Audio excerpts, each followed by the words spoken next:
My name is Scott Slovic, and it's my pleasure as the chair of the English department at the University of Idaho to offer a few words of welcome and introduction.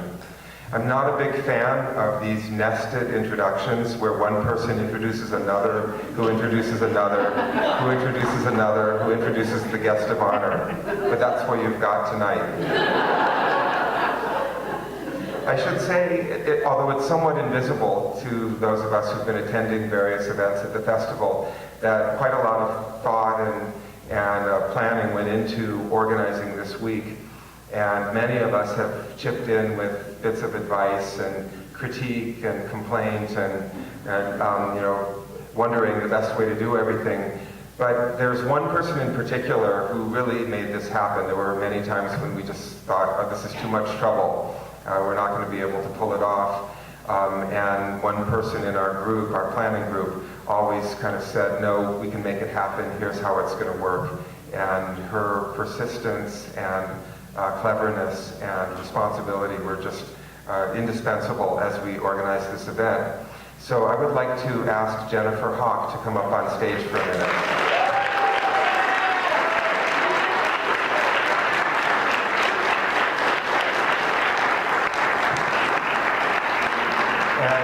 And chasing her up on stage is my flower maiden, Allison Deming.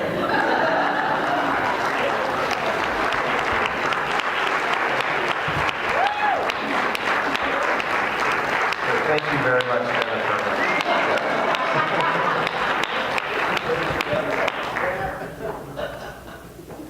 So now let's begin the nested introductions. It's my pleasure to welcome on stage Professor Brandon Schrand, the director of the Hemingway Festival. Brandon teaches nonfiction writing and American literature in the U of I English department, and among other things has considerable expertise in the works of Ernest Hemingway. And Brandon will say a few words, I believe, about the festival and will offer an introduction for Hemingway Fellow Max Eberts. Thank you. Thank you all for coming to the 6th annual, I can't believe it's 6 years, Hemingway Festival. And we're so excited to have No Violet Bulawayo here with us, giving a reading from her work, We Need New Names. I got a chance to meet No Violet in Boston at the Kennedy Library, and when she was given the award, and I was floored by her words then, as I'm sure you will be when you hear her read tonight. I want to introduce Max Eberts. Max, I want to say he's a man that needs no introduction, but that's complicated, in a good way. Max is our current 2014-2015 Hemingway Fellow. What that means is that through a generous gift of Lynn McCray, we have each year selected a fiction writer as the Hemingway Fellow. And what that means is that writer gets a course release, his or her own office, a stipend, and the time to work on his or her own work of fiction. It's a coveted position, as you can imagine. And Max is this year's winner. When I queried the fiction panel, the committee that selected Max, I got a few comments back that I would like to share with you regarding his work and why he was chosen. Professor Kim Barnes writes, "What is really wonderful about having Max Eberts as our 2014-15 fellow is that he shares so many of the thematic concerns with Hemingway himself and in his work. Physical dislocation, cultural disorientation, loss of identity, and a quest for place of connection and continuity. Max's international cast of characters is made up of patriots and expatriates, victims of political revolution and chappies of the military-industrial complex, country people whose way of life has been rendered anachronistic, and privileged Americans living inside one gated compound or another. separated from any one place they might have called home. Finally, the question that Max, she says, is asking is one we see in so much of Hemingway's work. What does it mean to be a citizen of the world when that world is broken and no longer makes sense? And Max is the type of writer that tries to bring a narrative sense to that kind of brokenness.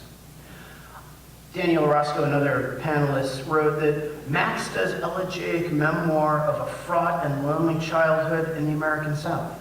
He does coming-of-age drama about a disaffected military brat during the fall of the Berlin Wall, and he does satirical fable, like the one about rich and beautiful narcissists partying in a plague-stricken Greece who are taught a thing or two about Dionysian revelry via an encounter with real Greek gods. I think we're in for a treat, by the way. That's a lot going on right there. And he does it all with verve and intelligence, and we're very excited to have him read for a few minutes from his work, and then he will introduce No Violet. And that will end the nesting of the nesting of the nesting of introductions. Please welcome Max Eberts.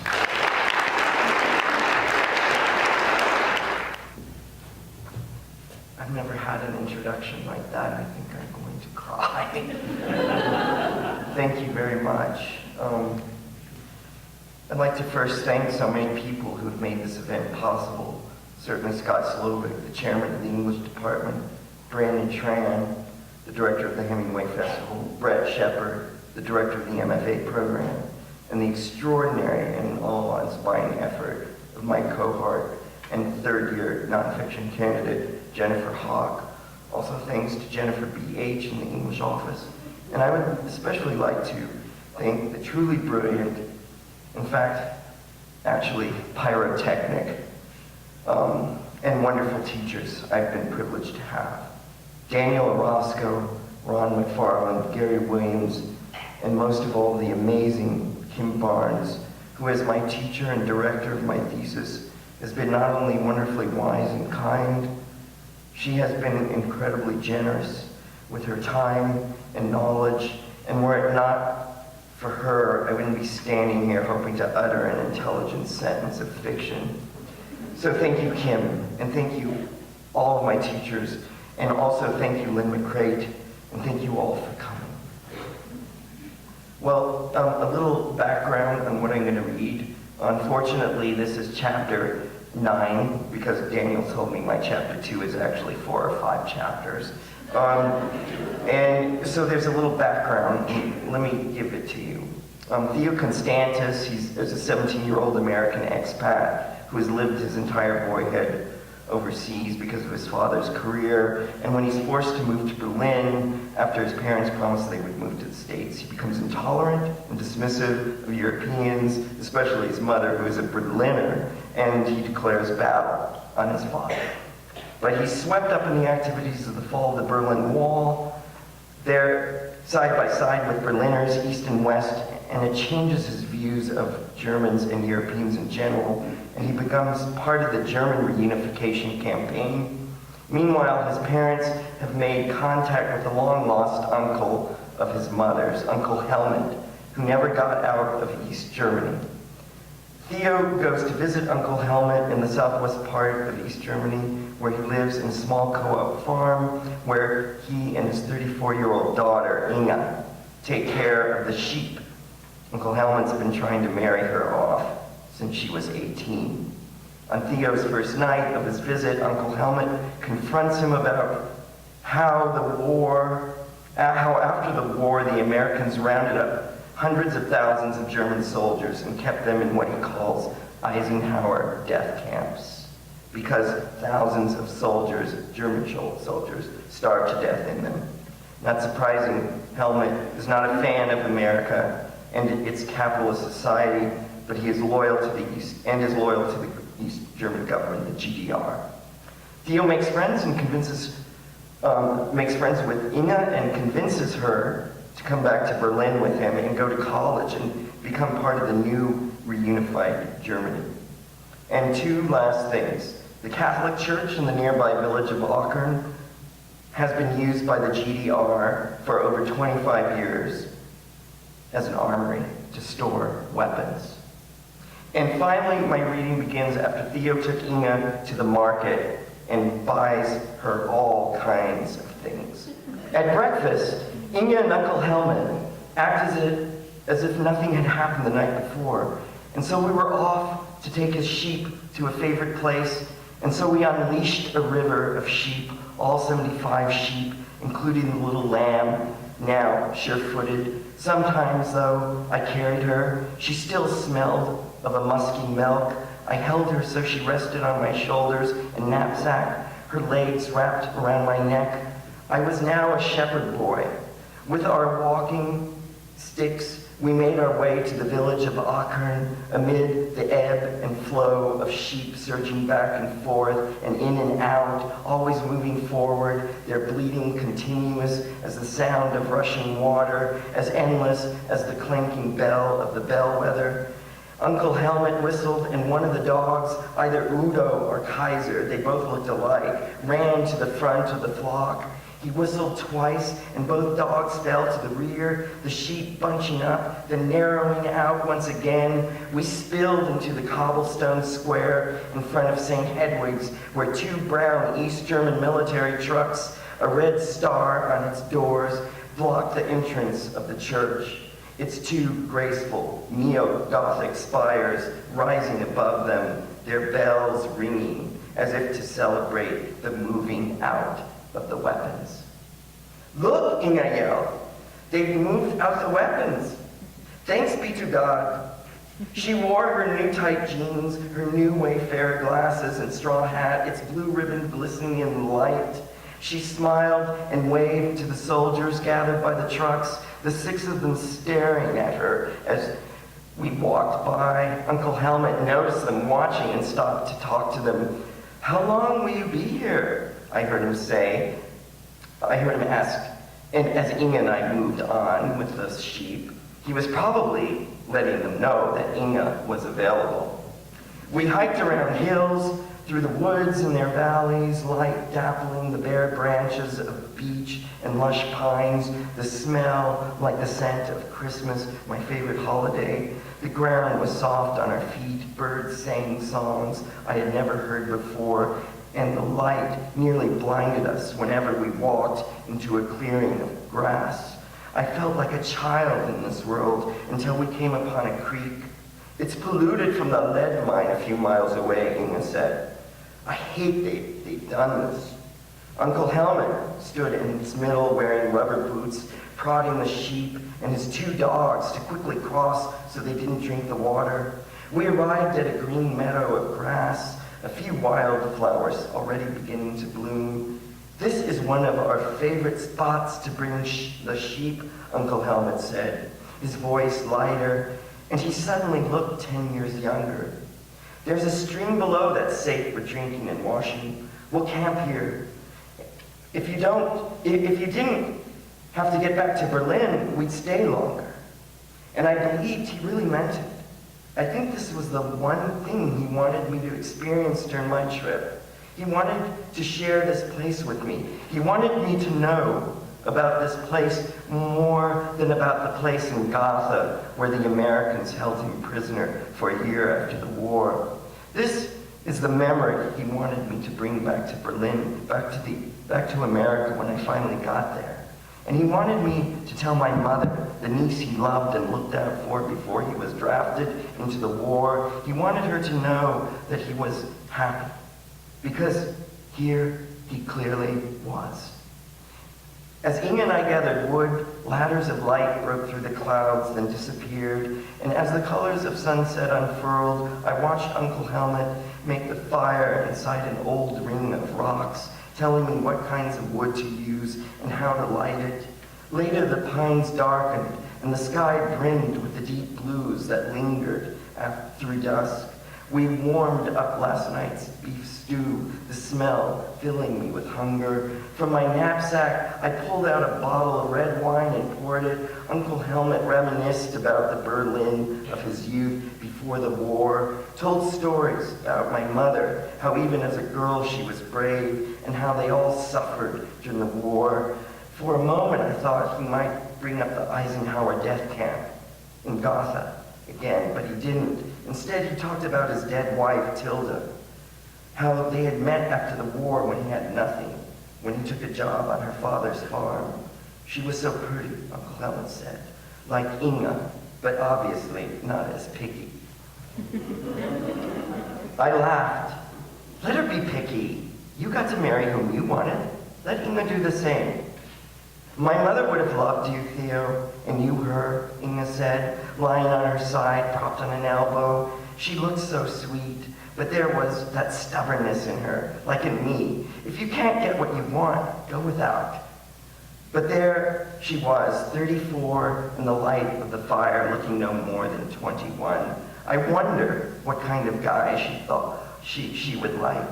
I wondered what she truly thought of me, her 17-year-old cousin. The light of the campfire glimmered against a cluster of pines. The sheep huddled together in the darkness of the meadow.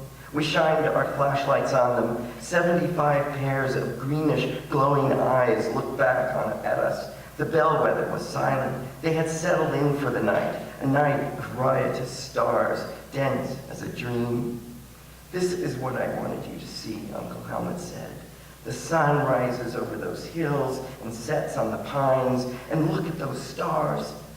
Some things about our life here are nice. I knew that by our life, he meant life in East Germany, that America didn't always have it all. I realized that he also had his dreams, and cut myself short by telling him that the things in life he loves also happen in America and will happen in a reunified Germany.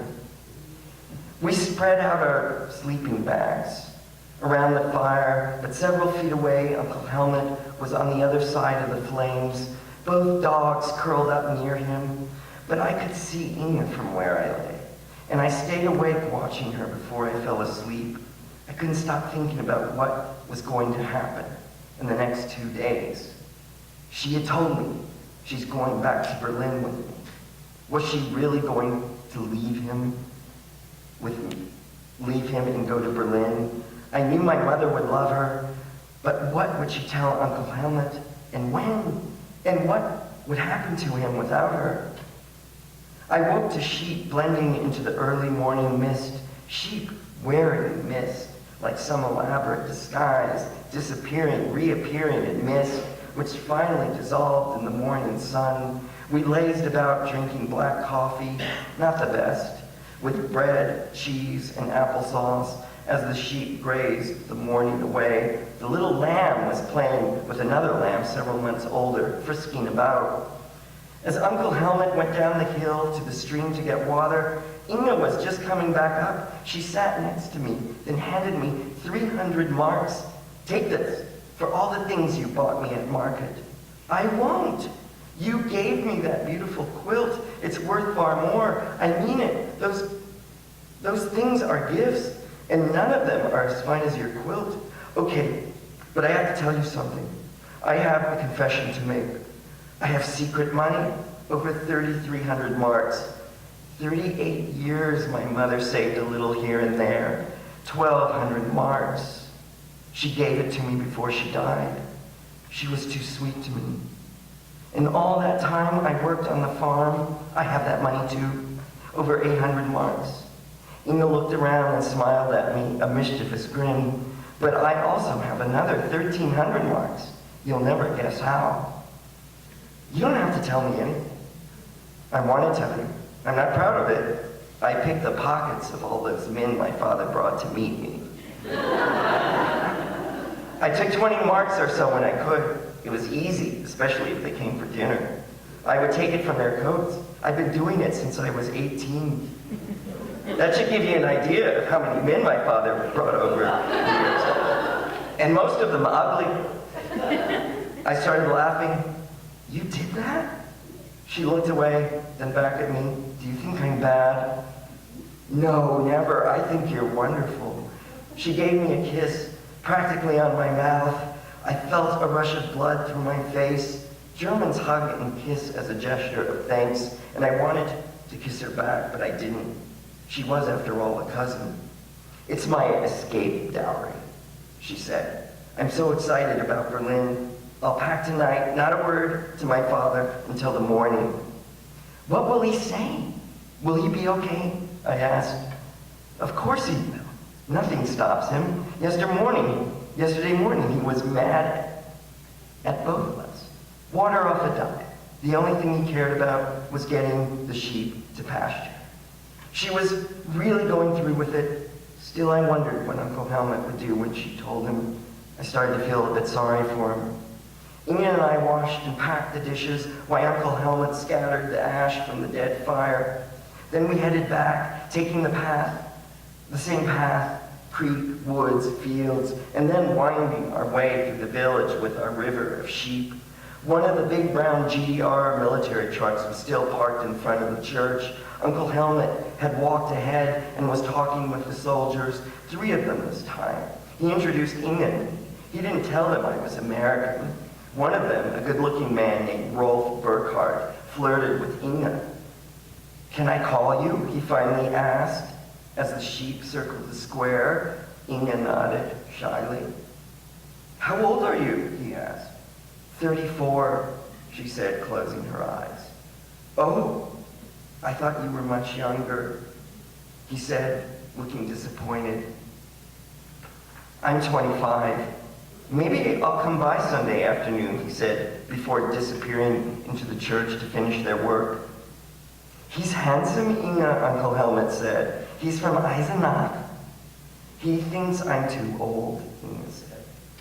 We were half a mile along the road out of Aachen when I heard the truck roaring behind us, barreling full speed down the hill as the sheep crossed onto the dirt road leading to their farm. The horn blared. I leapt to get out of the way. I caught a side glance of a sheep flying. Then loud thuds, one right after the other, thump, thump, thump, exploded beneath the truck as it plowed through the flock, sheep screaming, and I heard the horrible squeal of a dog. I saw the driver looking straight ahead, the GDR red star on its door as it sped by. The bodies of sheep, I counted 6, and 1 dog were strewn across the road. The rest of the flock had moved up the road to their farm.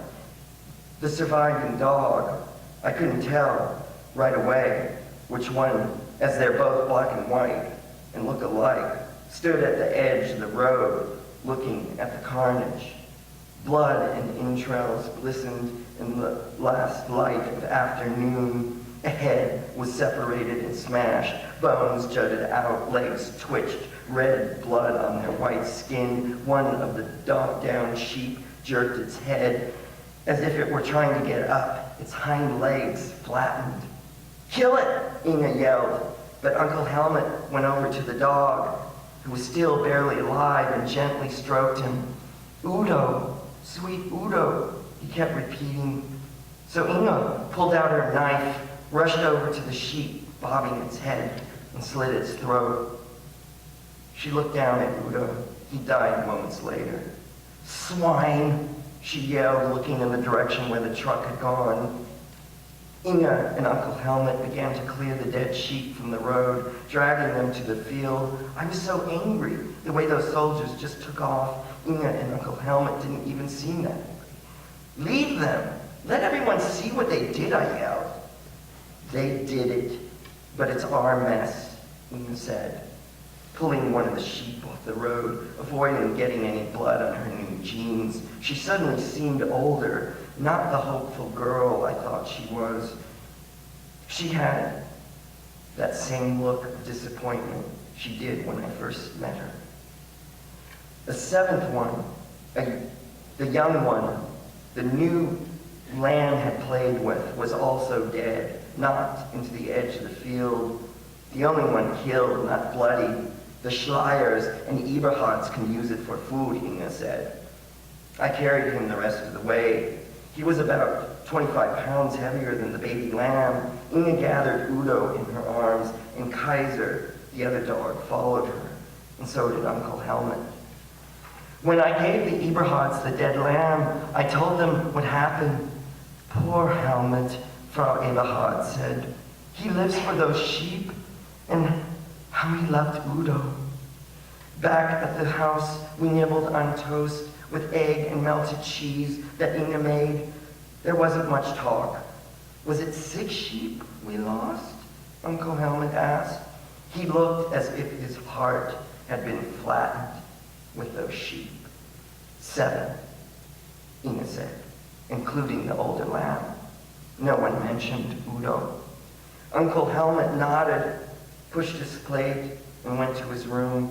Inga didn't make eye contact with me the rest of the evening. Come morning, Uncle Helmut didn't get out of bed. I can't go to Berlin, Inga said to me in a soft voice. I can't leave him like this. She had wrapped the quilt up in an old sheet, tied it with twine, and set it by my knapsack. After she brought Uncle Helmut breakfast, which smelled like my mother's breakfast back home, I went into his room and thanked him for everything, then said goodbye. I felt so bad for him. I couldn't think of anything to say. I wished I had told him that my mother and I loved him, and was sorry for what the Americans did to him at Gotha when the war ended. I wished I had hugged him, but I didn't. On the way to the train station, as we passed by the dead sheep, I asked, can't they be used for meat? Our sheep are for wool and milk, Inga said. That's mutton out there. Nobody eats that. Not since the war. So I've been told. Just dogs. She said, and we drove on to the train station in Eisenach. Will Uncle Helmut be okay? He's stubborn. He'll be back with his sheep in no time. Soon anyway. His pride's been hurt. He's lost 7 sheep and his dog. His pride, I thought. He wanted me to know his country, his beauty, to know that he loved his life, that he loved what the GDR had done for him after the Americans nearly starved him to death. I tried to imagine his humiliation. Inga seemed to hold in a lifetime of disappointment. I sat quietly in the passenger seat of their little Trevi, glancing over at her now and then to see if her expression had changed, but she kept her eyes on the road. It was as if we were strangers again. As dozens of people gathered while we stood on the platform of the train station, I finally asked, so when do you think you'll come to Berlin? My time has come and gone, she said. I'm too old to go to college. Sure, the new Germany will be good, but it's not going to be good for me. She paused, then asked, so when do you leave for university? I'll know which schools I got into early April. Then I'm off to the States in August. Can't wait. I stopped myself. College was the wrong thing to talk about. I changed the subject. Tomorrow's the big day, the 18th. East Germany's chance for a better life. The vote for reunification. And for you too, Inga. No matter what you say, vote for reunification. Whatever happens, it's our mess. My mess, isn't it? Her hair was in a ponytail. She wore lipstick. Her new shoes and tight jeans, very snug against her long legs. Her white blouse tied at the front of her waist, the way I imagine young American women sometimes did, revealing her flat stomach. And she wore her face of disappointment. I wanted to rescue her from that world that had disappointed her all her life. I wanted her to come to Berlin. I wanted her to have the same hope as I did about the future.